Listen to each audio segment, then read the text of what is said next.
अस्सलाम वालेकुम, good morning, सुबह बखैर। Good morning everybody. Goal test की बात करेंगे भाई। टेस्ट का कल तीसरा दिन तो जबरदस्त रहा है। बल्कि पूरा कल का दिन कर देते हैं किसके नाम? सऊद शकील के नाम। बिल्कुल। पाकिस्तान टीम पहली इनिंग में 461 रन बनाकर आउट हुई है और सऊद शकील 208 रन बनाकर नॉट आउट रहे हैं। सो बेसिकली उन्हीं की major story is so intense कि ऐसी चीज़ों पे ना ऑनेस्टली वो मूवी के मोमेंट्स होते हैं ना, जो स्पोर्ट मूवीज बनती हैं। तो सऊद शकील जो थे वो 9th विकेट पर आए।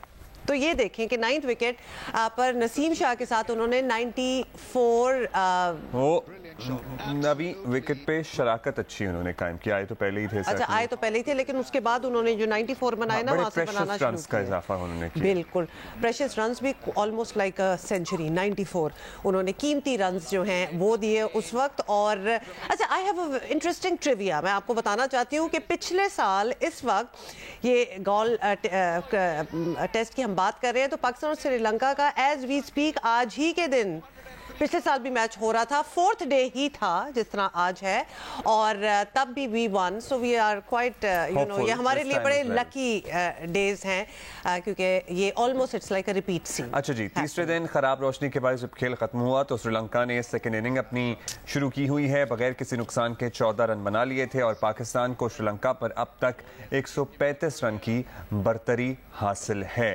लेकिन सऊद शकील की जरा तफसील से परफॉर्मेंस का जिक्र करेंगे हम, क्योंकि भाई लड़के ने बड़ा ही अच्छा खेला है। And I am sure his parents and we are all so proud of him. The whole country actually. हाँ, the whole country and his coaches, his mentors. Saud Shakeel ने शानदार डबल सेंचुरी स्कोर की और साथ ही श्रीलंका में किसी भी पाकिस्तानी बैटर की जानिब से सबसे बड़ा इंडिविजुअल स्कोर करने का रिकॉर्ड भी था जो उन्होंने कर लिया है। अच्छा, उनका खुद का क्या कहना था? बिकॉज अपनी भी तो एक होती है ना कि मैंने क्या कमाल किया है। अच्छा, ऑफ कोर्स आपको पता है कि आजकल माशाल्लाह इतने मौके मिल रहे हैं ना सेलिब्रेशंस के इन द ड्रेसिंग रूम, तो लिहाजा इनकी भी एक सेलिब्रेशन होगी जिसके ये विजुअल्स जो हैं ये आपके सामने हैं। और definitely anybody who is performing well, फिर फ़ायदा तो पूरी टीम को ही होता है ना, सारी टीम ही आगे जा रही होती है। एक और इंटरेस्टिंग चीज़ ये है, सऊद शकील ने एक और मुनफरद बल्कि एजाज़ जो है ना वो अपने नाम करते हुए माजी के मकबूल क्रिकेटर्स जैसे कि जावेद मियांदाद और अपने साथी बैटर अब्दुल्ला शफीक को भी पीछे छोड़ दिया। और सऊद शकील ने श्रीलंका के खिलाफ गाल टेस्ट में जब 141वां रन जब लिया तो करियर की इब्तदाई 11 टेस्ट इनिंग में सबसे ज्यादा रन बनाने वाले पाकिस्तानी भी बन गए हैं। सो sort of legendary status particularly is मतलब फिर वो नाम तो आ जाता है ना आपका टॉपर्स में लिया है। और you know अभी इंशाल्लाह he has a long way to go, but इनके करियर में ये इनिंग हमेशा सुनहरे अल्फाज में लिखी जाएगी, दर्ज की जाएगी और सब इसको याद करेंगे। और बाकी मुल्क के लिए तो ऑब्वियसली एक इन्होंने मौका दे दिया to celebrate and be happy about, so thank you so much for that. अच्छा जी, अभी आगे बढ़ेंगे और इलेक्शन की बाज़गश्त है। कब होंगे, कब असेंबलियां तहलील होंगी, नई मरदमशुमारी, नई हल्का बंदियाँ, बहुत से मामलात हैं जो मेजर प्लेयर्स हैं उनके दरमियान तय हो रहे हैं। सियासी कायदीन की मुलाकातें भी जारी हैं। राब्ते और मुशावरत बता रही है कि निगरान सेटअप और असेंबलियां तोड़ने की तारीख तय होने का काम हतमी मराहिल में है और आज कल में ही बड़ी खबर मिलने वाली है। ये रोज हम कहते हैं ना, आपने सुना होगा, लेकिन यूँ देखो जो हमें पता चल रहा होता है वो हम आपके सामने रख देते हैं। तो दुबई मीटिंग से शुरू होने वाला सिलसिला जो है वो अब तक जारी है और कल रात भी वजीर आजम शहबाज शरीफ, आसिफ जरदारी और बिलावल भुट्टो में बैठक हुई। इस्लामाबाद में MQM पाकिस्तान का मुशावरती इजलास रात गए हुआ और इजलास में सिंध के लिए निगरान वजीर आला के नामों पर भी गौर हुआ। और साथ ही आपको बताएं कि MQM का वफ्द आज वजीर आजम शहबाज शरीफ से मुलाकात करेगा। 60 के बजाय 90 दिन में इलेक्शन कराने के लिए असेंबलियों की मुद्दत ख़त्म होने से पहले ही तोड़ने का फैसला जो है वो भी किया जा चुका है। हमारी हुकूमत है जो कि अगले माह वो अपना मुद्दत मुकम्मल कर लेगी और मुद्दत मुकम्मल होने से पहले हम इंशाअल्लाह जाएंगे और नई इंटरिम गवर्नमेंट आएगी और उसके बाद इलेक्शन में अल्लाह ताला जिसको भी मौका दे उस हुकूमत का फर्ज होगा कि वो तालीम के मैदान में वो वसाइल की कोई कमी महसूस ना होने दें। सो ये है सूरत हाल और पार्टी ने बाज़ाब्ता, पीपल्स पार्टी ने बाज़ाब्ता तौर पर असेंबलियाँ 8 अगस्त को तोड़ने की तजवीज़ दी थी। आईनी माहिरीन भी इसे मुनासिब समझते हैं क्योंकि 12 अगस्त को असम्बलियों की मुद्दत से 4 दिन पहले ही अमल शुरू हो जाना कई मुमकिन रुकावटों से बचा लेगा और सिंध हुकूमत भी उसी दिन ख़त्म किए जाने का प्लान है। वफाकी हुकूमत ने अभी तक ये डेट फाइनल नहीं की है, लेकिन लग रहा है कि कुछ ना कुछ तय हो गया है। दीगर इत्तेहादियों को एतमाद में लेने के लिए PDM का इजलास कल मुतवक्के है और इत्तला है कि वज़ीर आज़म इजलास में निगरान सेटअप के लिए नाम सामने ला सकते हैं। बज़ाहिर इलेक्शन वक्त पर होते नज़र आ रहे हैं, लेकिन तहरीक इंसाफ के शुकूक व शुबहात बरकरार हैं। जो केयर टेकर सेटअप आएगा, मुझे सिर्फ ये बता दें, वो आकर के इनकी ही ये स्टेटमेंट उठाता है कि जनाब हालात अच्छे नहीं हैं, यहाँ फ्लड आ गया है, यहाँ फंड्स नहीं हैं, यहाँ जनाब नफरी मौजूद है, और ये आप खुद कहते थे कि 90 दिन में इलेक्शन ना हो तो किसी भी वक्त हो सकते हैं। अच्छा जी, ये सारी तो बातें हो रही हैं और क्या होने वाला है, और ख़ास तौर पे असेंबलियों की तहलील को जो का वक्त दिया है 8 अगस्त, वो सही है कि नहीं है? उस पे PMLN की क्या वफाकी वज़ीर दाखिला जी बिल्कुल राना सनाउल्लाह हमारे साथ हैं। राना साहब, वज़ीर आज़म शहबाज शरीफ की मुलाकातें हो रही हैं, ये तो हम देख ही रहे हैं, और बताया जा रहा है कि निगरान सेटअप के साथ साथ असेंबलियों की तहलील की तारीख भी फाइनल की जा रही है। तो आपकी नज़र में 8 अगस्त जो डेट की बात हो रही है, उससे बेहतर कोई डेट आपको नज़र आती है? क्योंकि आईनी माहिरीन तो इसे ही मुनासिब समझते हैं। देखें, आईनी माहिरीन जो है वो 8 को बेहतर समझें या 11 को या 9-10 को, ये इसमें तारीख़ों में कोई जो है वो ऐसी बात नहीं है। बुनियादी तौर पे ये फ़ैसला जो है वो पाकिस्तान मुस्लिम लीग नून ने अपने एक जमात के तौर पे और उसके साथ कोलिशन गवर्नमेंट ने और PDM ने ये कर लिया है, और इसके ऊपर वज़ीर आज़म की मुशावरत आलमोस्ट मुकम्मल हो चुकी है कि असम्बलियाँ जो हैं ये अगस्त में जो है वो इंशाअल्लाह ताला अपनी मुद्दत जब पूरी हो रही होगी तो ये जो है वो डिज़ोल्व हो जाएंगी, और केयर टेकर सेटअप जो है वो इसकी हुकूमत की जगह जो है वो लेगा, और इंशाअल्लाह आइन के मुताबिक जो है जो मुकर्ररा मुद्दत है उसमें इलेक्शन होंगे। राना साहब, असम्बलियाँ वक्त से पहले तोड़कर मुस्लिम लीग नून का इलेक्शन को नवंबर तक पुश करने का मकसद बज़ाहिर तो यही लगता है कि आप नवाज शरीफ साहब को इंतखाबी मुहिम यहाँ चला कर आने का भरपूर मौका फराहम करना चाहते हैं। Obviously you should try for that. तो क्या मतलब लिया जाए? मियाँ साहब सितंबर में कहीं वापस आ जाएंगे, उससे पहले अपेरेंटली मुश्किल है? देखें, मियाँ साहब जो हैं वो इस इलेक्शन में पाकिस्तान मुस्लिम लीग नून की इलेक्शन मुहिम को लीड करने के लिए जो है वो ज़रूर आएंगे। ये फ़ैसला हो चुका है, ये पार्टी का फ़ैसला है, और इस फ़ैसले को मियाँ नवाज शरीफ साहब ने जो है वो अप्रूव कर दिया है। बाकी अगर ये 14 मई को इलेक्शन होते तो शायद वो अप्रैल में आ जाते, अब अगर नवंबर में होंगे तो वो सितंबर में आ जाएंगे, अगर उससे पहले होंगे तो हो सकता है कि वो अगस्त के आखिरी हफ्ते में या सितंबर के पहले हफ्ते में आ जाएं। मकसद जो है वो पार्टी को जो है वो इलेक्शन कैंपेन में जो है वो लीड करना है, इलेक्शन कैंपेन में बेहतर परफॉर्मेंस के लिए और पार्टी को जो है वो उसकी कामयाबी के लिए। तो बाकी इसमें कोई ऐसा पुश करने वाला मामला नहीं है। 90 दिन डज नॉट मीन के 90th डे यानी कोई 90 दिन वाले दिन इलेक्शन होने हैं। ये इलेक्शन जी 70 दिन में भी हो सकते हैं, ये जो है वो 65 दिनों में भी हो सकते हैं। ये तो 90 तो जो है कि आखिरी लिमिट है ना, तो इसलिए ये इलेक्शन कमीशन की जो है वो सहूलत के लिए, और इसमें यकीनन वज़ीर आज़म जो है वो इलेक्शन कमीशन से भी इस बारे में मुशावरत करेंगे कि वो उनको 60 डे में वो जो है वो कंफर्टेबल हैं या वो कोई 2-4-10 दिन जो है वो ज़्यादा लेना चाहते हैं।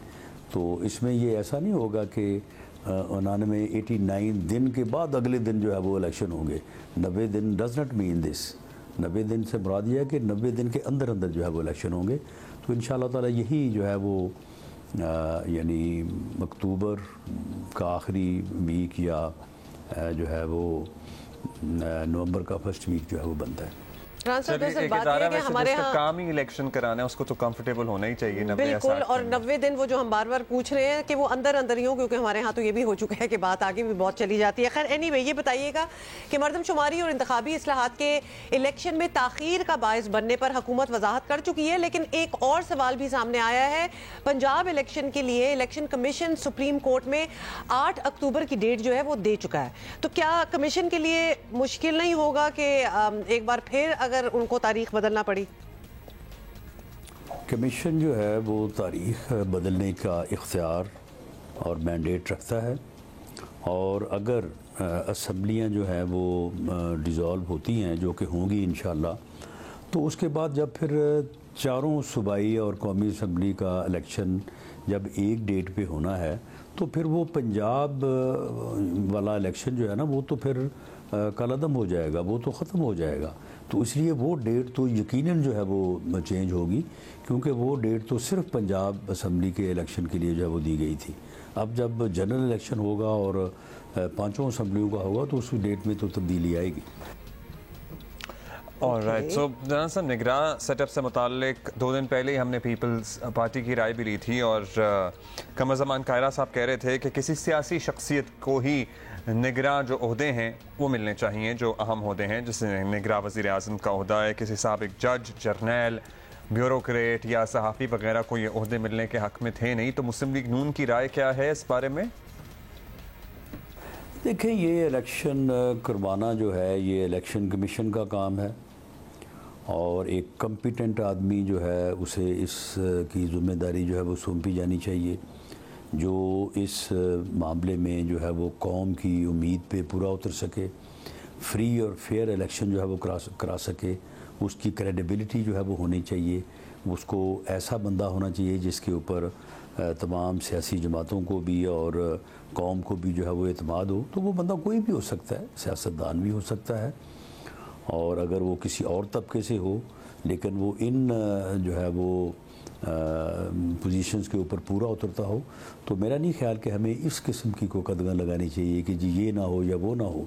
एक कम्पिटेंट आदमी हो और उसको जो है वो भले किसी भी जो है वो सेगमेंट ऑफ सोसाइटी से हो, तो उसे ये जिम्मेदारी जो है वो सौंपी जानी चाहिए।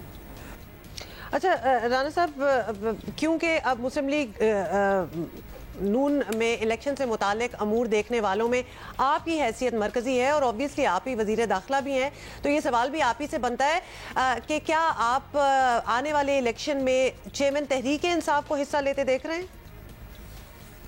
देखिए, मैं स्पेसिफिकली किसी एक नाम के ऊपर तो बात नहीं करूँगा, लेकिन मैं उन लोगों को, उन मुजरमों को जिन्होंने 9 मई की सरकशी में मुल्क दुश्मन जो उस दिन एजेंडा जो है उसको इम्प्लीमेंट करने की जो है वो कोशिश की गई, इस मुल्क को अफरा तफरी और अनारकी से दो चार करने की कोशिश की गई, इस मुल्क के दिफा के ऊपर हमला किया गया, उन लोगों को, उस जथे को, उस जथे के मेंबर्स को, उनके प्लानर्स को, उनके आर्किटेक्ट को जो है वो इस मुल्क की सियासत में, इलेक्शन नहीं सिर्फ सियासत में जो है वो हिस्सा लेता जो है वो मैं नहीं देख रहा। और ये लोग जो हैं, इन्हें ना इस बात की इजाज़त होनी चाहिए, ना ये इस काबिल हैं कि वो इस मुल्क की सियासत में और इलेक्शन में हिस्सा ले सकें, जिस मुल्क के दिफाई अदारे के ऊपर वो हमला करें, और उनके ताने बाने जो है वो मुल्क के अंदर ही नहीं, मुल्क के बाहर भी पाकिस्तान दुश्मन कुव्वतों से जो है वो साबित हो, और वो मुल्क के अदारों के ऊपर, दिफाई तनसीबात के ऊपर हमला करने के साथ साथ जो है वो उन शुहदा की जो है वो यादगारों की भी बेहुरमती करें, उन पे जाके डंडे बरसाएं, जूते बरसाएं और गालियां दें कि जिन्होंने अपनी जानें जो हैं वो इस मुल्क और कौम के लिए निछावर की हैं। ऐसे सफाक लोग, ऐसे जो है वो यानी बोगस और कीना रखने वाले लोग और कौम को गुमराही की तरफ ले जाने वाले लोग जो हैं, उन्हें ये इजाज़त नहीं होनी चाहिए कि वो क्लेम करें कि वो इलेक्शन में हिस्सा लेके या अदरवाइज़ जो है वो इस कौम को लीड करें या इस कौम की रहनुमाई के लिए जो है वो उम्मीदवार बने। ऑलराइट, थैंक यू राना साहब। लेट्स सी क्या होता है, कब फैसला होता है। एज एन असेंबलियाँ तोड़ने की हतमी तारीख क्या तय होती है और उसके बाद इलेक्शन कब तय होते हैं। इलेक्शन कमीशन का भी सर्टनली अहम किरदार तो है, और कौन शख्सियात होती हैं जो आने वाले दिनों में इन अहम ओहदों जिन्होंने इलेक्शन कराने हैं, जिन पे बड़ी भारी और बड़ी संजीदा जिम्मेदारी है, वो उन पर पराजमान होती हैं। That is all yet to be seen. अभी हम आगे बढ़ेंगे और बिल्कुल ही टॉपिक चेंज कर दें। हाँ, आपको पता है ना कि कल से हम ये बात कर रहे हैं, और कल हमने आपको बताया था कि अब देखो, जब हम कहते हैं ना जोड़े बनाना, मतलब हम शादीशुदा जोड़ों की बात कर रहे हैं, जब शादी होती है तो उसमें दिल का रिश्ता एप्लीकेशन जो है उनका बड़ा ही ज़बरदस्त किस्म का वो काम भी कर रहे हैं। लेकिन एक तो होता है शादी कराना, फिर होता है कि जो शादी के बाद के मसले मसाइल होते हैं उनको किस तरह डील किया जाए। बताते हैं आपको, वो सिर्फ इवेंट्स तक महदूद नहीं रहते कि हाँ आप एक एंजॉय करेंगे अपना इवेंट, उसके बाद भी वो बताते हैं। हालांकि ऑनेस्टली बस इवेंट तक ही बताना चाहिए, क्योंकि मसले मसाइल सारों के अपने होते हैं, खुद ही संभाल लेंगे। हाँ, लेकिन चलिए टिप्स जो कि मैं अगर यूज की जाए, गाइडेंस मिल जाए तो मेरा ख्याल है कहीं किसी की मदद जरूर हो सकती है। कल हमने बताया था कि लड़कियां किस तरह अपने टाइम को डिवाइड करें। I am waiting for the day जब लड़कों के लिए भी कोई टिप्स आएंगे आई एम श्योर। अब स्टेप बाय स्टेप चल रहे हैं ना, क्योंकि आज भी दुल्हनिया के लिए है, दुल्हनिया के लिए नहीं, आज इन लॉज के लिए है। हाँ, इन लॉज के लिए। सो ससुराल वाले किस तरह से एक नया इंसान जो उनकी जिंदगी में आया है, उनके घर में आया है, उसके लिए जगह बनाएं, उसको किस तरह से वेलकम करें। तो family and marriage counsellor Maryam Suhail कल भी हमारे साथ थी और आज भी कुछ बड़ी इंपॉर्टेंट एडवाइस एंड टिप्स दे रही। कल दाइम थी हमारे साथ, चलिए सुने।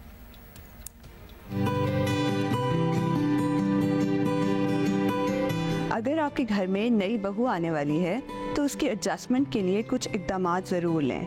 नंबर 1, उसके लिए कमरा खाली करने के अलावा बाकी घर में भी जगह बनाएं। उसकी चीज़ों के लिए स्टोर में, किचन में जगह खाली करें। नंबर 2, उसको रिश्तेदारों से, दोस्तों से मिलाएं और उसको कॉन्वर्सेशंस में शामिल करने की कोशिश करें। नंबर 3, उससे उसके बारे में बात करें, उसकी पसंद नापसंद जानने की कोशिश करें, उसके करियर को, एम्बिशन को सपोर्ट करें।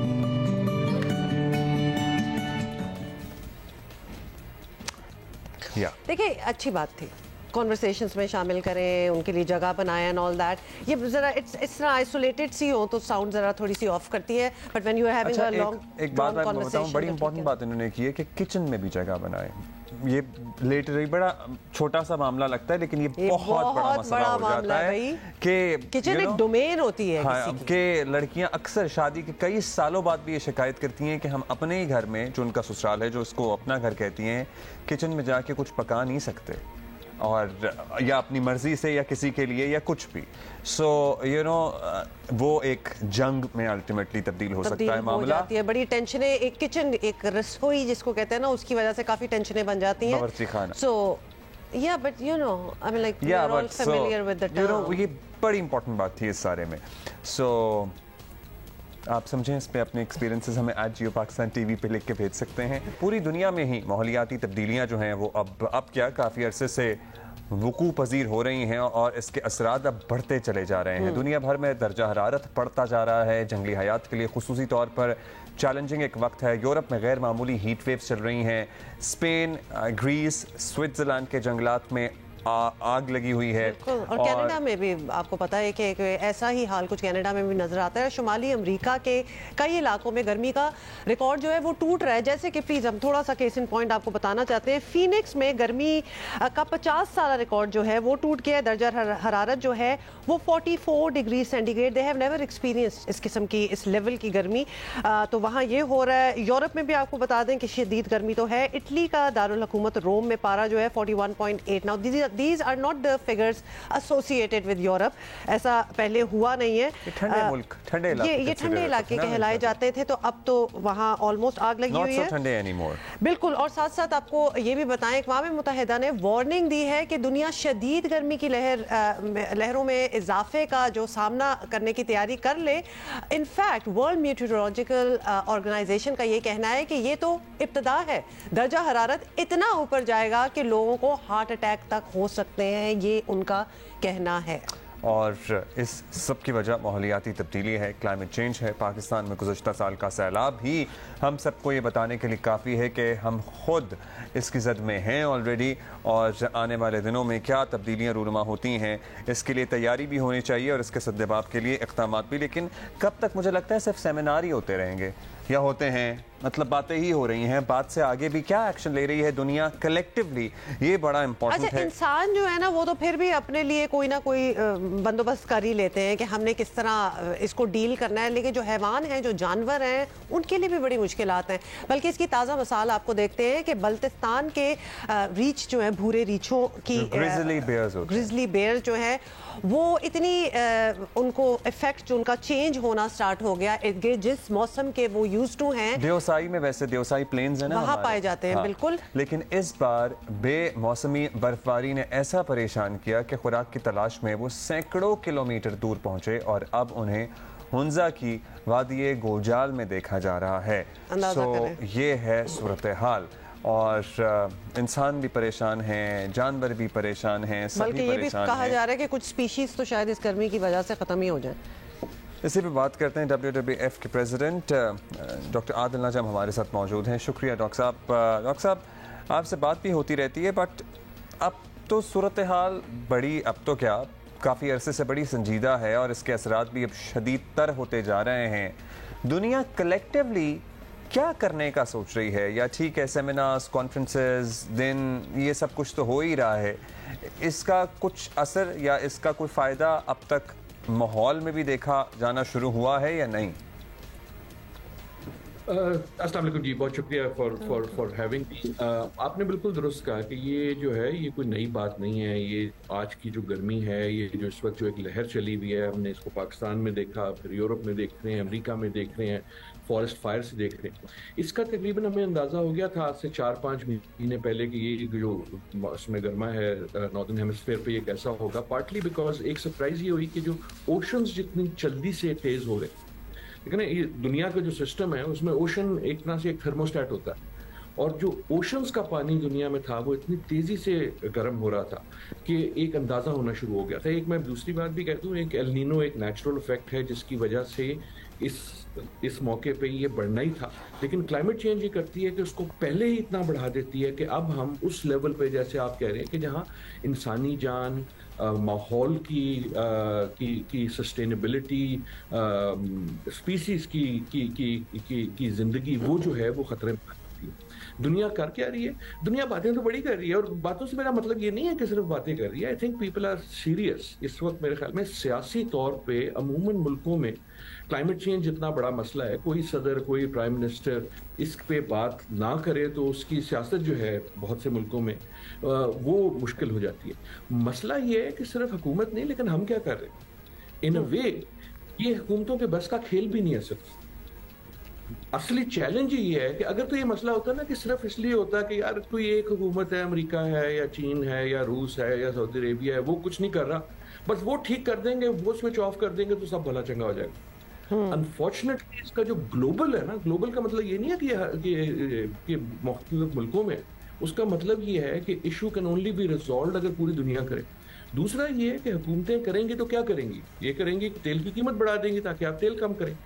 वो आप कोशिश कर लें, एंड यू सी कि उसके क्या नताइज होते हैं गरीब मुल्कों पे, उसके दूसरे असरात होते हैं। सो इसमें हमें, जो मैं कहने का मकसद ये है कि जो आम आदमी है, जो आम तो बिल्कुल भी नहीं है, खास आदमी है, हमें अपने लाइफस्टाइल पे भी गौर करना पड़ेगा।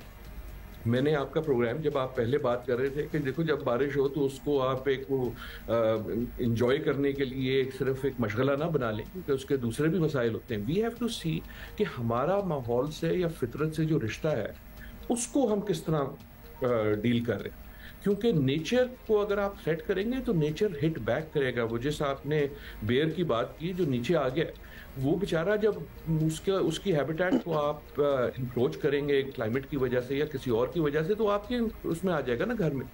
आपके घर में आएगा तो वहाँ मसले पैदा होंगे। ना सिर्फ ये कि ये तो बड़ा सा एक वो है जब कोई in fact this is one, doctor साहब यू आर राइट, ये आपने बड़ी ज़बरदस्त बात की और ये समझने वाली बात है कि this is one issue that can bring the entire world together, because वाकई एक खित्ता या एक मुल्क जी अपने कुछ लॉज चेंज कर ले इसको कंट्रोल करने के लिए, it doesn't work like that, because ये पूरा असर जो है पूरी दुनिया में होता है। लेकिन लेट्स टॉक अबाउट, ज़रा हम जानवरों की और इनकी ज़रूर बात करते हैं, बिकॉज जो हम अपने ही मुल्क में माइग्रेशंस देख रहे हैं brought upon bye climate change, जिससे कहा जा रहा है कि बहुत सी ऐसी जंगली हयात हैं जो कि शायद एक्सटिंक्ट हो जाएं, शायद ख़त्म हो जाएं। इज दैट गोइंग टू फार, या फिर ऐसा भी हो सकता है? नहीं, एक्सटिंक्शन तो इस वक्त जो है तमाम जो साइंटिस्ट जो इस पे काम करते हैं दे आर श्योर कि we are living in a major age of extinction, कि जिस रफ्तार से स्पीसीज एक्सटिंक्ट हो रही हैं, और सच्ची बात है वो स्पीसीज एक्सटिंक्ट हो रही हैं जिनको अभी तक हमने दरियाफ्त ही नहीं किया, बट वी नो के लेवल ऑफ एक्सटिंक्शन। लेकिन हम तो अमूमन ये बड़ी बड़ी जो आइकॉनिक स्पीसीज होती हैं, वो बेयर हो गया या डॉल्फिन हो गई या टाइगर हो गया, उनकी बात करते हैं, लेकिन स्पीसीज तो बहुत ज्यादा है। और आई थिंक आपकी बात बिल्कुल सही है। ये मेरा तो इस वक्त मौक़िफ़ ये है कि हमें ये जो हमारा जो, और WWF का भी यही है कि जो नेचर और ह्यूमंस का रिश्ता है, इंसान और फितरत का जो रिश्ता है, इसको हार्मनी और बैलेंस में लाना है। और हमें पहला स्टेप मेरे ख्याल में ये है कि हमें ये जान लेना चाहिए कि हम नेचर का हिस्सा हैं। तरक्की जिसे हम कहते हैं, उसने एक काम ये किया कि हमें ये खब दे दिया, ये एरोगेंस दे दी कि शायद नेचर बाहर है खिड़की से और नेचर के अंदर मैं अकेला हूं, कि मैं जो हूं मैं नेचर से बहुत बड़ा हूं। और कई बार उससे एक एरोगेंस आ जाती है जैसे मैं नेचर को संभालूंगा। देखें, अगर नेचर नहीं होगा तो हम भी नहीं होंगे। और I can promise you this, हमसे पहले भी दुनिया थी, हमसे बाद भी रह जाएगी। नेचर वाली बहुत सारी चीजें बच भी जाएंगी। Cockroach We all have to realize that nature dictates us all. हमारी बका का मतलब। Absolutely, डॉक्टर साहब, I'm sorry, this is all the time we have for today. देखिए बड़ी इंपॉर्टेंट ये टॉपिक भी है और डॉक्टर साहब से हम दोबारा बात करने की कोशिश करेंगे। मोहब्बत की अजीम यादगार ताजमहल को भी अल्टीमेटली हम ग्लोबल वार्मिंग और हीट वेव्स की बात कर रहे थे। सैलाब से नुकसान पहुंचने का खदशा पैदा हो गया है, इनफैक्ट पहुंच रहा है। भारत में गैर मामूली बारिशें हुई हैं और दरियाए जमुना हो गया है बेकाबू, और 45 साल में पहली मरतबा जमुना का पानी ताजमहल की दीवारों तक पहुंच गया है। You can look at this. So yeah. How stunning does it look? But obviously it's not good. मतलब ये पूरी तबाही मचा सकता है इधर। तो yeah. क्या-क्या चीजें जो हैं which are at risk because of the weather. किसी चीज को नहीं बख्शती। Just a reminder, 15 रोज हो गए हैं गुलिस्तान जौहर कराची में, आपको याद है ना, खातून पर जिनसी हमला करने वाला पकड़ा जा सका ना। F9 पाक इस्लामाबाद में हिरासत करने वाले शख्स का कुछ पता लगा। ये क्या गायब हो जाते हैं? खवातीन को तहफ़्फ़ुज़ का एहसास हो भी तो कैसे हो। दोनों शहरों में ये हरकतें करने वाले अफराद की वीडियोस तक मौजूद हैं, नंबर प्लेट्स हैं, सब कुछ है, लेकिन पुलिस अब तक कुछ नहीं कर पा रही है। कराची वाले इशू पर तो पहले हुकूमत सिंध ने उसी दिन एक्शन का वादा भी किया था।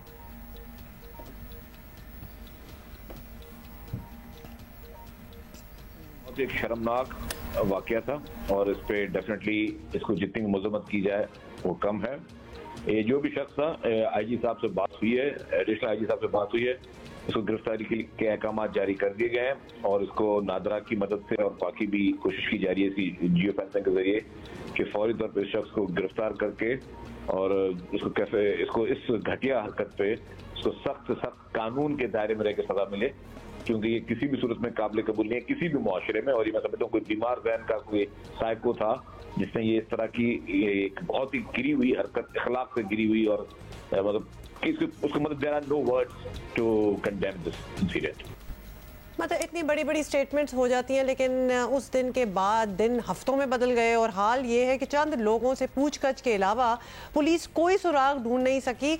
और इस्लामाबाद का मामला भी बाय द वे ये अलग नहीं है, वहाँ भी यही हो रहा है। F9 पार्क में खातून के सामने नाजेबा हरकतें करने वाला शख्स शनाख्त ही नहीं हो पा रहा, हालांकि उसने कोई मास्क भी नहीं पहना हुआ था। कराची वाले ने तो चले अपनी शक्ल छुपाई हुई थी, इसकी तो शक्ल सामने है। और ये F9 पार्क में इस नौयत का पहला वाकया भी नहीं है कि ये बड़ा मुश्किल हो। पुलिस को पता है कि ये पहले भी इस किस्म की चीजें हो चुकी हैं। और मतलब समझ नहीं आ रहा, इतने वादे, इतना सब कुछ, वक्त गुजरने के साथ साथ ये मामला पुलिस को शायद लग रहा होगा कि दब जाएंगे, लेकिन ये दबने तो हम देंगे नहीं। आवाज़ उठती रहेगी, This is आवाज़ too उठती much. रहनी चाहिए।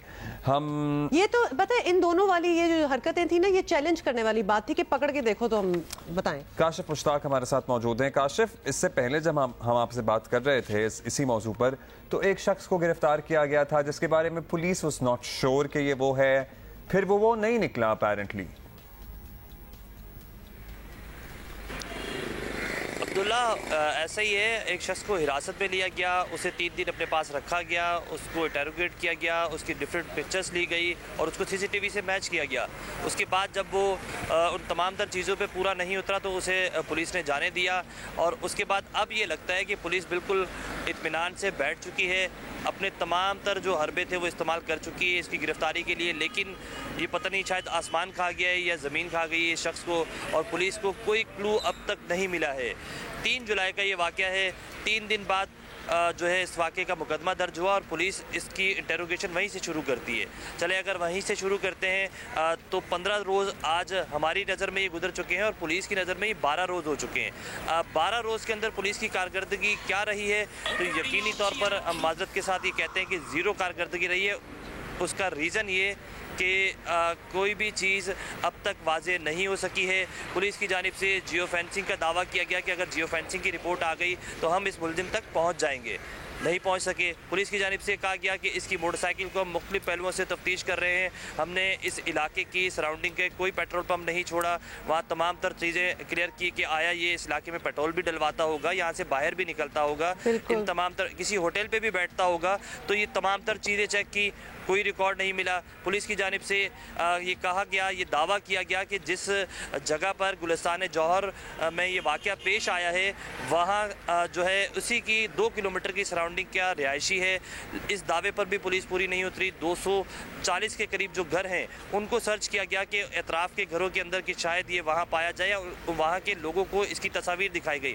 अब तक तमाम तर चीज़ों के ऊपर पुलिस की जानिब से कोई कारकर्दगी नहीं हुई है। इस मुलजिम का अब तक कोई पता नहीं चला है, इसकी मोटरसाइकिल की कोई चीज़ सामने नहीं आई है। ये अजम्पशन भी ऑफ है, ये बार-बार ये अजम्पशन भी थोड़ी सी हमें अजीब ही लग रही है कि जी ये इसी एतराफ़ में इधर उधर होगा, ज़रूरी नहीं है।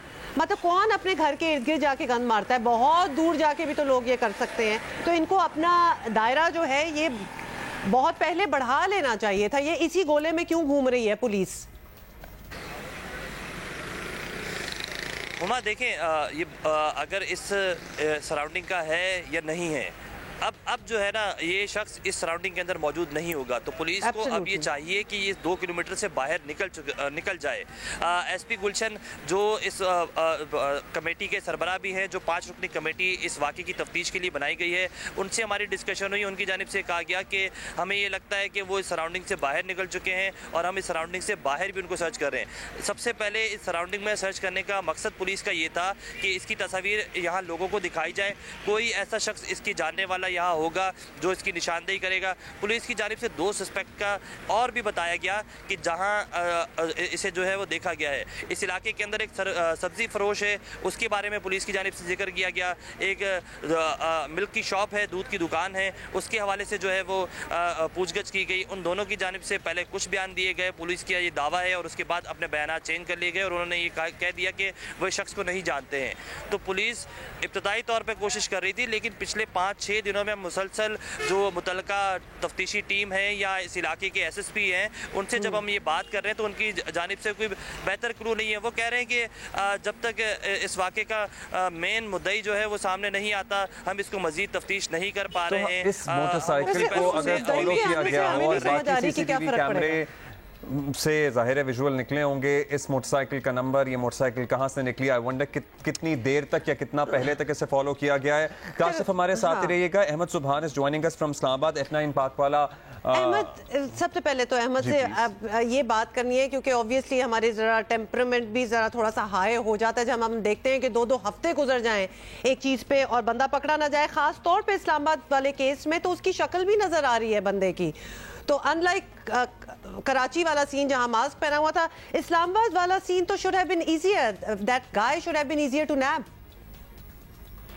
जी बिल्कुल, बेसिकली इस शख्स की शक्ल तो दिखाई दे रही है, लेकिन चूंकि जो पिक्चर है वो काफी ज्यादा ब्लर है और ब्लर पिक्चर की वजह से ही उसकी कोई शनाख्त अब तक मुमकिन नहीं हो पाई। इस्लामाबाद पुलिस ने जिस तरह से इस वाक़े का मुकदमा भी अपनी मुद्दत में दर्ज किया था और इस वाक़े में सिवाय एक सोशल मीडिया पोस्ट के अलावा इस खातून की जानिब से किसी किस्म की कोई मदद नहीं की गई किसी भी तहकीकाती इदारे की, जिसकी वजह से ताहाल तहकीकात में कोई खास पेशरफ्त नहीं हुई। खास क्या बिल्कुल आम सी पेशरफ्त भी कोई अब तक मुमकिन नहीं हुई। इस्लामाबाद पुलिस ने काफी कोशिश की और गुज़िश्ता रोज जिस तरह से वज़ीर दाखिला राना सनाउल्लाह से भी सहाफ़ियों की मुलाकात थी तो उसमें भी ये खास तौर पर सवाल किया गया, लेकिन उनका भी इस पर यही कहना था चूंकि इस खातून की जानिब से ताहाल कोई ऐसी तफसीलात नहीं फराहम की गई कि कब वाक़या पेश आया, कहाँ वाक़या पेश आया, जिसकी वजह से अब तक इस खातून की ही तलाश जारी है कि उस खातून को किसी सूरत ट्रेस कर लिया जाए, जिसके लिए इस्लामाबाद पुलिस ने सोशल मीडिया के थ्रू भी और अदरवाइज भी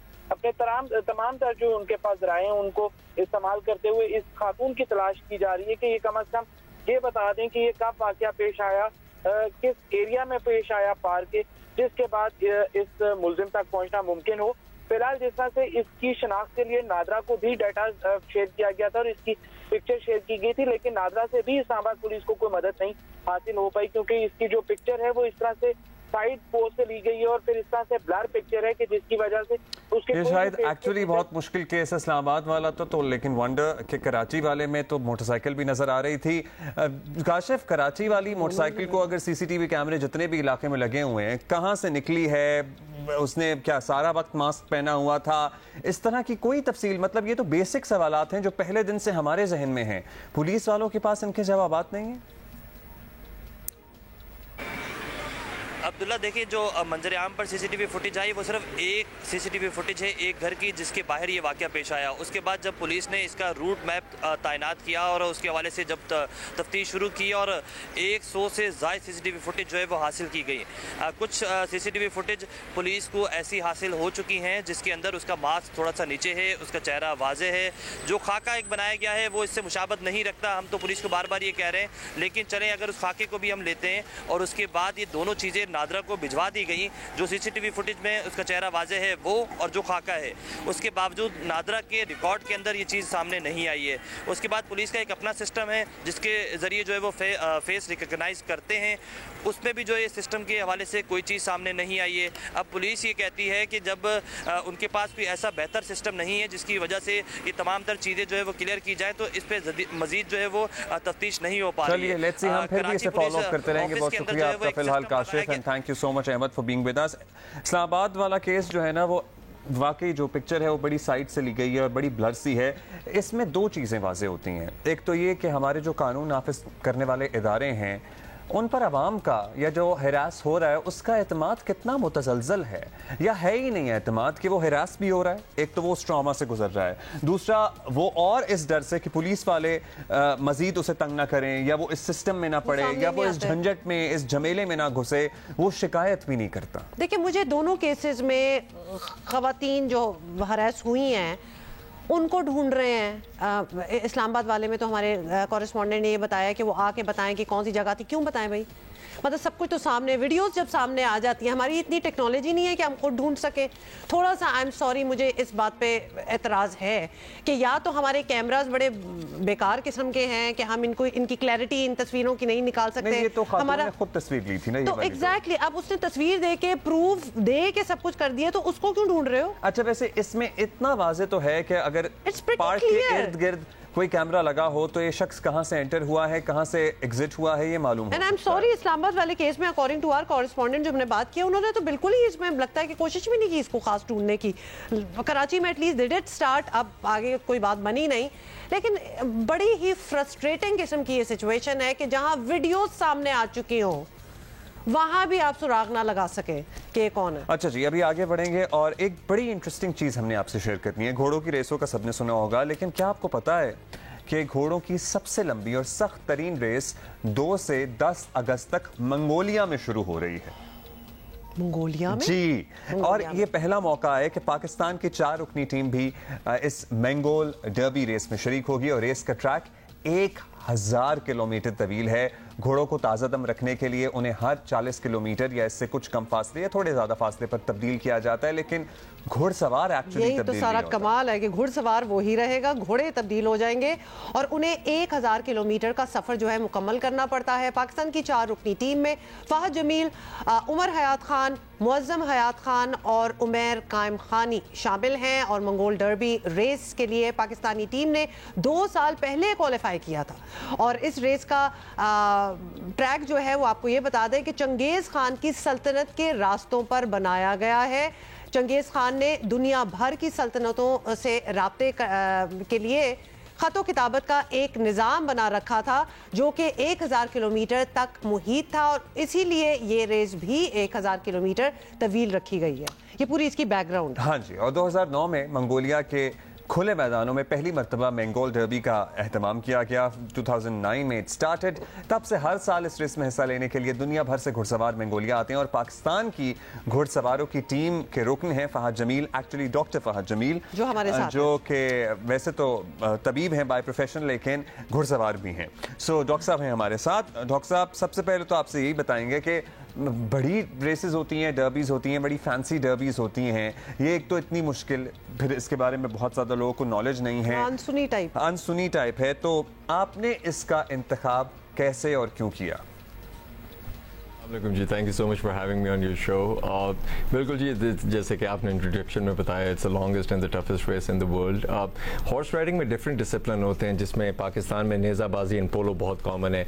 इसी तरह एक डिसिप्लिन है जिसको कहते हैं एंड्योरेंस हॉर्स राइडिंग, जिसमें आप अपने घोड़े को लेकर कम से कम 50 किलोमीटर एक दिन में, बल्कि अप टू 160-170 किलोमीटर का फासला तय करते हैं। जब हम लोगों ने एंड्योरेंस हॉर्स राइडिंग शुरू की अमेरिका में मुकीम होते हुए, वहाँ पे हम जब डिफरेंट राइडर से मिले तो उन्होंने बताया कि जो इसकी वर्ल्ड सीरीज चैंपियनशिप, जो टफेस्ट टेस्ट है of a rider and a horsemanship, वो मंगोलिया के अंदर मुनक्किद होता है। और बस फिर उसके बाद हम ट्रायल्स देने गए। We are 4 Pakistanis including myself. मुझे डॉक्टर उमर हयात, मुअज़्ज़म हयात खान एंड उमैर कायम खानी ज्वाइन कर रहे हैं इस वेंचर के अंदर। एंड जब हम लोगों ने पार्टिसिपेट किया इसके सिलेक्शन कैंप पे जाके, तो अल्हम्दुलिल्लाह हम लोगों की सिलेक्शन हुई and so the 4 of us will be representing Pakistan officially. जी डॉक्टर फहद, ये बताएं, इंटरेस्टिंग साउंड कर रहा है जो आप कर रहे हैं, ये बताएं कि रेस के लिए घोड़े आप क्या पाकिस्तान से ही लेके जाएंगे, यहाँ के घोड़े होंगे या वहाँ से घोड़े मिलते हैं? तरीक़ेकार क्या होता है और क्या जो बाकी टीम मेंबर्स हैं आपके, आप लोग सारे साथ ही आगे बढ़ते हैं या जिसकी मर्जी हो वो वहाँ कैंप लगा ले? How does that work out? बिल्कुल बिल्कुल, ग्रेट क्वेश्चन जी। सो 7 AM आपको एक बेसिकली पहले दिन अनडिस्क्लोज लोकेशन पे ले दिया जाएगा और वहाँ पे जाके आपको एक पेपर मैप, GPS और GPS कोऑर्डिनेट्स दे दिए जाएंगे। एवरी 40 to 50 किलोमीटर्स के बाद एक छोटा सा कैंप स्टेशन आएगा जहाँ पे थोड़े से घोड़े आपका वेट कर रहे होंगे। तो अब जब आप नेविगेशन स्टार्ट करेंगे तो अब आपका रास्ता, मेरा रास्ता और किसी और राइडर का रास्ता बेस्ड ऑन नेविगेशन की असेसमेंट बहुत डिफरेंट हो सकता है। आप शायद स्ट्रेट जाना चाहें, मैं लेफ्ट से जाना चाहूँ, राइट से जाना चाहूँ।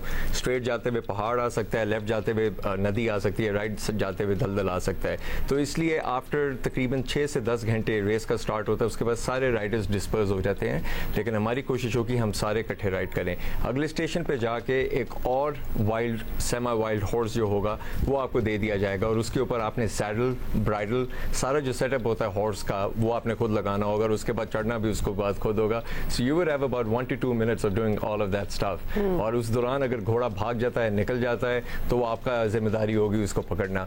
दिन में कम से कम 100 किलोमीटर का फासला हमें तय करना पड़ेगा और दिन में तकरीबन 3 से 4 घोड़े हमें चेंज करने होंगे। 7 PM जब होगा, बजर बजेगा, हमारे पास GPS कोऑर्डिनेट्स होंगे, ट्रैक कर रहे होंगे। जिधर भी हम उस टाइम होंगे, अगर हम जंगल में हैं, हम पहाड़ पे हैं या हम दरिया के पास हैं, हमें वहाँ पे रुक के रात को कैंप करना पड़ेगा और अपने सप्लाईज साथ रखने होंगे। खासा ये आपने बड़ा तवील और बड़ा TDS प्रोसेस है। तकरीबन नीम जंगली घोड़े दिए जाते हैं जो कि इतने ट्रेन सुधाए हुए उस तरह से नहीं होते और उसके बाद किस तरह से उन पे सवारी की जाती है। अच्छा डॉक्टर साहब, ये बताइएगा कि आप प्रोफेशन एक तबीब हैं, अमेरिका में आपने जाके पढ़ाई की, बड़ा आपका नाम है आपके अपने शोबे में। सो ये घुड़सवारी बहुत सारे बच्चे शुरू करते हैं, लेकिन आपने इसको कंटिन्यू रखा और आप मतलब इस हद तक पैशनेट हैं कि आप ये मंगोलिया जा रहे हैं डर्बी में हिस्सा लेने के लिए। सो ये कैसे मैनेज करते हैं और क्या इस रेस की कोई बड़ी सी प्राइस मनी भी होती है या ये सिंबॉलिक है? जी बिल्कुल, आई थिंक लाइफ में बैलेंसेस करना जो है वो बहुत ही इंपॉर्टेंट है, और बहुत अपनी ना सिर्फ आपकी सैनिटी के लिए, बस आपके पैशनेट रहने के लिए भी। मेरे ख्याल से जब से जैसे जैसे मैं ज़्यादा इन चीज़ों में इंगेज होता गया स्पोर्ट्स एक्टिविटीज़ के अंदर, और अपने आप को push yourself to the limit में, उतना ज़्यादा मैं लाइफ भी ज़्यादा इंजॉय करता हूँ, अपनी प्रैक्टिस भी ज़्यादा इंजॉय करता हूँ, काम भी ज़्यादा इंजॉय करता हूँ।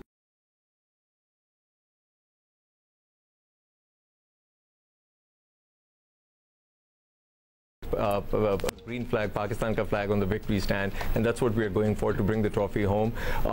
Momentary prizes जो वहाँ पे होंगे वो they will be basically a matter of recognition.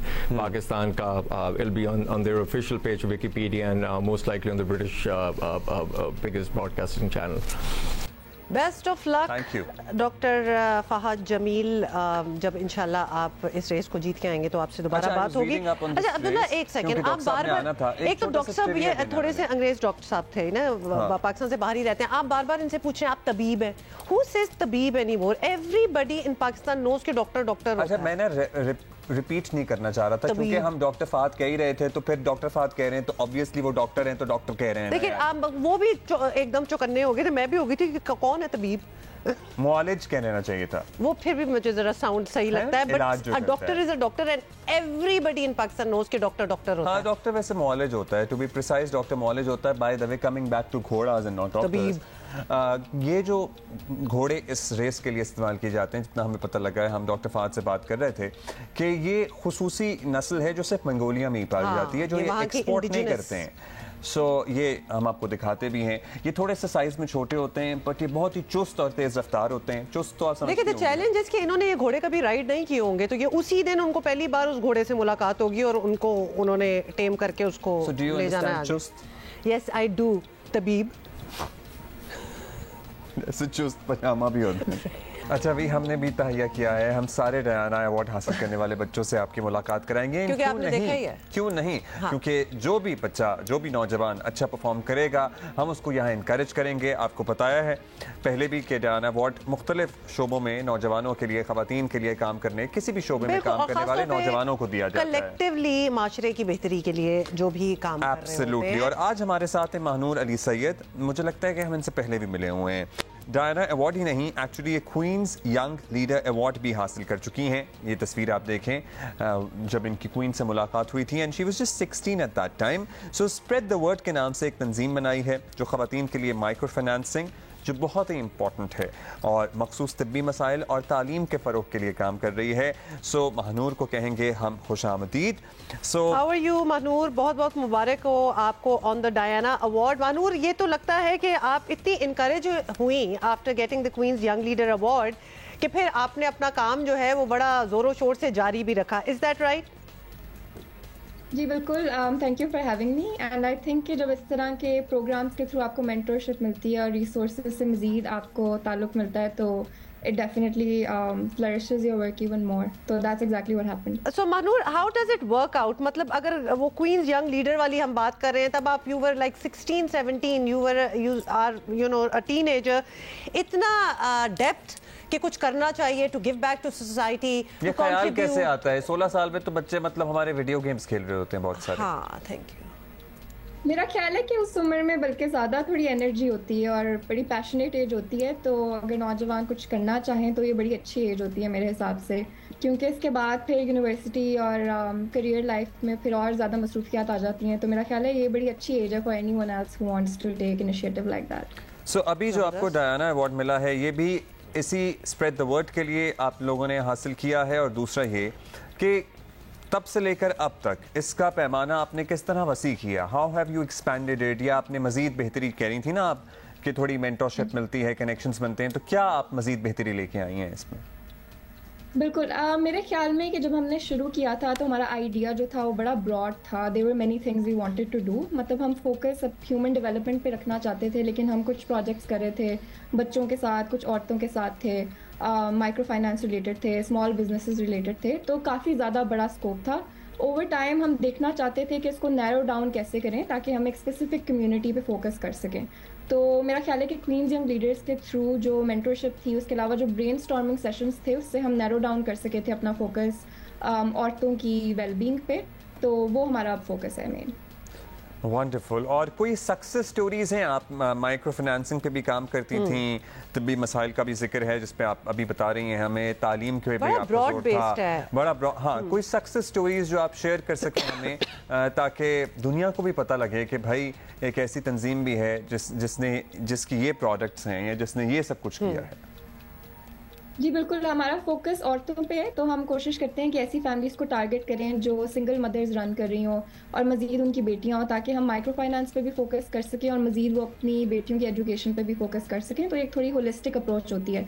तो 2 सक्सेस स्टोरीज़ जो मेरी फेवरेट हैं उसमें तो एक हमारी बेनिफिशरी है फातिमा, जो अपनी खुद की एजुकेशन फ़ंड करना चाहती थी गवर्नमेंट कॉलेज की। तो she wanted to start a beauty parlour, उसके पास ट्रेनिंग थी, तो उसको पार्लर हमने सेट करके दिया एंड उसके थ्रू वो अपनी ही कम्युनिटी की औरतों को सर्विसेज देती थी and then she was able to afford her college tuition fee.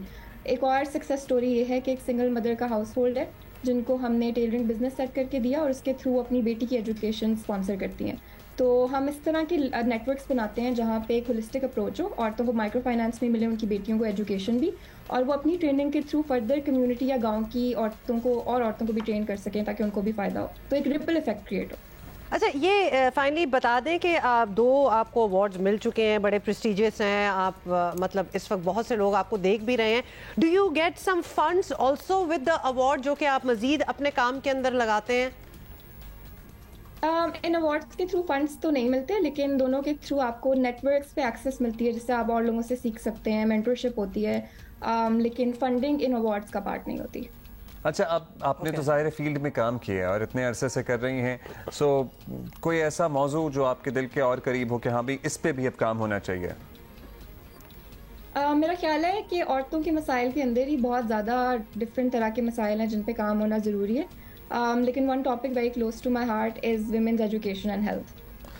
Absolutely, that is very important। बहुत शुक्रिया आपका। महानूर अली सैयद हमारे साथ मौजूद हैं। अच्छा जी, हमारे माशाल्लाह एक तो महानूर से भी हमारी बात होगी, रोज़ डायना अवार्ड का भी बताते हैं, इसके अलावा भी हमारे बच्चे बहुत कुछ कर रहे हैं। पाकिस्तान की तारीख में पहली बार कराची के 3 स्कूलों के ज़हीन बच्चों को अमरीकी खलाई इदारे नासा कैंप तक पहुंचने का मौका मिला है। How lovely is that. और ये सब हुआ है अमरीकी काउंसिल जनरल की माली इनायत से, ऑफ कोर्स आनत से, माली बेसिकली उनकी फाइनेंशियल कंट्रीब्यूशन से। और अमरीकी काउंसिल जनरल आपको बता दें, उनके मुताबिक इन तलबा और तालिबात ने साइंसी मुकाबलों में हिस्सा लिया था जिसमें वो कामयाब हुए थे, और फिर उनका कहना था कि अमरीका पाकिस्तान सब्ज़ ईजाद फ्रेमवर्क को फ़रोग़ देने पर फ़ख्र कर रहे हैं और उसी प्रोग्राम के तहत इन बच्चों को यहाँ तक भेजा गया है। I'm just looking at these kids कि क्या ज़बरदस्त है, इसीलिए एक्सपीरियंस मिला इस एज में, एक्सपीरियंस भी मिला है, इसीलिए अपने बच्चों पे काम करते रहे। Have confidence in your children,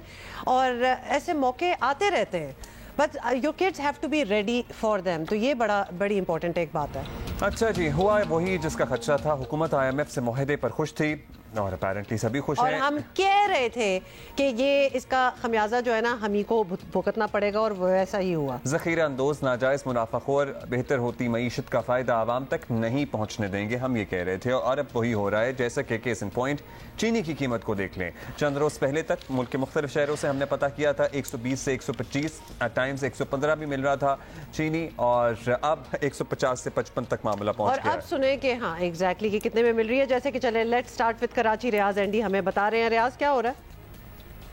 जी हुमा अब्दुल्ला, ये ईद से पहले ये 50 किलो बोरी जो है ये थी 5,750 रुपए की।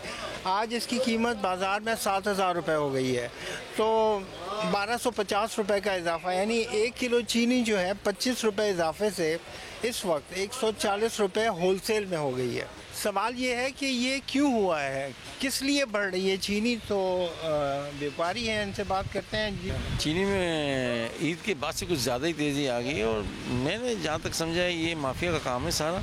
माफिया की वजह से ये बढ़े, और 140 रुपये की आज पोजीशन के ऊपर चीनी आएगी।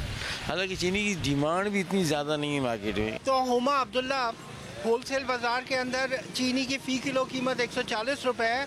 रिटेल का भी हाल ज़रा सुन लेते हैं। क्या किलो है भाई चीनी? 150 रुपये। कल से बढ़ा है, 150 रुपये हो गया। 140 चल रहा था, अभी 150 हो गया। तो जोड़िया बाज़ार में चीनी 150 रुपये में रिटेल हो रही है इस वक्त। और चौक पे ज़रा लोगों से भी पूछते हैं। तो क्या रही चीनी आज खरीदी? भाई नहीं खरीदते आज चीज़, छोड़ दिए खाना। माफिया है, जब चाहता है बढ़ा देता है, जब चाहता है लोगों को रुला देता है। इंटरनेशनल मार्केट में चीनी की कीमत $700 टन है। अगर उसको आप कन्वर्ट करेंगे पाकिस्तानी रुपयों में तो ये 200 रुपये बनेगी। हमारी 140 पहुंची और उस पर इतना शोर है, डेफिनेटली वो एक अर्ज तो होगी कि जो बाहर 200 में बिक रही है वो 140 में यहाँ क्यों बिके। तो यस, ये एक इशारा है क्या कि चीनी की कीमत आगे और भी बढ़ने वाली है और खदशात यही है कि 10 से 20 रुपये मजीद इजाफा। तो है कराची की सूरत हाल पर केजी और वैसे 150 भी ऊपर जा रही है। लाहौर में क्या सूरत हाल है, कितने रुपए किलो चीनी मिल रही है आवाम को? Over to Jawad Malik. जी बिल्कुल, हम देख रहे हैं कि लाहौर भर के बाज़ारों में से चीनी की कीमतें बुलंद तरीन सतह पर बरकरार हैं और ये सिलसिला चंद रोज़ पहले शुरू हुआ था। जो चीनी कई रोज़ तक हम देख रहे थे, बल्कि कई माह तक 110-15 रुपये मिलती रही थी। अब यकदम उसमें इजाफा होना शुरू हुआ और आज जो थोक मार्केट थी वहाँ पर रेट उसका 140 रुपये से बढ़कर 144 रुपये हुआ। और उसके बाद जब हम बाज़ारों में गए, इस वक्त हम शादमान बाज़ार मौजूद है, इससे पहले हम गड़ी शो बाज़ार गए थे, माल रोड पर गए थे और दीगर बाज़ारों में हम गए थे। वहाँ पर हम देख रहे थे चीनी 150 रुपये किलो तक जा पहुंची है। और दुकानदारों से जब बात हुई, उनका ये कहना है कि पीछे से थोक मार्केट का रेट आता है, हम उसमें अपना 5-6 रुपए का मार्जिन रखकर बाजार में आम आदमी। शुक्रिया Jawad Malik, thank you. It's the same story everywhere. तो हमें था कुछ डर के ऐसा होगा और वो हमारे सामने है। अच्छा जी, कोई और गाना है? That is it for today. We're going to see you tomorrow.